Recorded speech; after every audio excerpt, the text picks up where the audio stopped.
Select the subject's weight. Select your device's frame rate. If you're going to use markers for this test, do pick the markers option. Record a slow motion video with your device. Remember to verify the frame rate previously chosen for the device. We do remind to attach the C-type marker to the subject's instep and set the other one on the floor.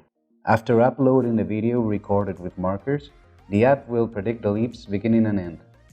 JumpK uses an airtime formula to estimate jump's height. In JumpK, set the first frame in which the subject's in the air as the beginning of the leap, and last frame in the air as the last. Don't forget that if you chose to record the jump without the use of markers, or in an inadequate lighting scenario, we won't get the jump's start and prediction. In the last step, you'll be able to see the jump's metrics.